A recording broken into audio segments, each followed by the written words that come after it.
due to comments made on a live stream that were definitely not in best interest of himself and his career. Craftsman Truck Series driver Daniel Dye has been indefinitely suspended by his team Colleague Racing and NASCAR prior to receiving and completing sensitivity training before being considered for reinstatement. No timeline has been given for his return. Status for the rest of the season remains unclear. He made these comments in a live stream he did with NASCAR Riley Series driver Brent Cruz while they were doing card break or opening trading cards. Daniel Dye was mentioning a interaction he had with IndyCar driver for Penske Racing David Malukas at St. Petersburg, and that he did not know much about Malukas before the meeting. During the stream, Dye imitated Malukas using what he described as a, quote, gay voice, end quote. He repeatedly exaggerated phrases about Indianapolis and Roger Penske. These comments, or the voice or impression, has brought about the suspension.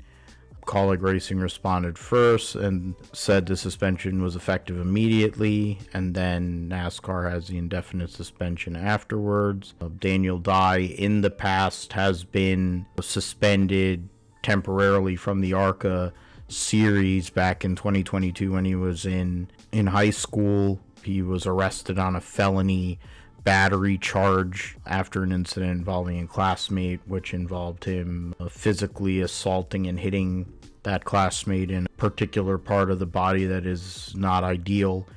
It was reduced to a misdemeanor and then eventually dismissed. For Dye, he came out on social media and said, "I want to first apologize to David Malukas. I recently went on a live stream with some friends and made some careless comments. Shows my words poorly and understand why it upset people. I'm sorry to anyone who was offended. That's not how I want to represent myself.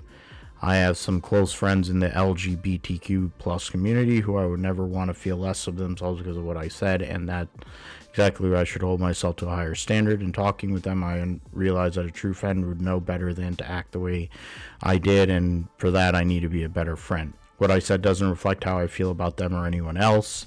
I didn't think enough before I spoke, and I in no way meant any harm. I know that intention does not erase impact, and I need to do better. I'm taking this seriously and working on being more aware and respectful moving forward. I'm sorry to everyone I let down. Committed to learning from this and better understanding that the impact that my decisions can have on others. That includes educating myself, listening to those affected, and taking meaningful steps to ensure my actions reflect respect and inclusivity going forward. I know I've got a platform and a responsibility, and I need to use it better." As of now, for this weekend's race at Darlington, we'll see Cup Series driver AJ Allmendinger in the number 10 Ram truck, and we will see what they do as they move forward. For this and all your NASCAR and IndyCar news, tune in to the Motorsports Reports and also the Grip Strip podcast, which I do with my co-host Josh, that appears on all podcast platforms.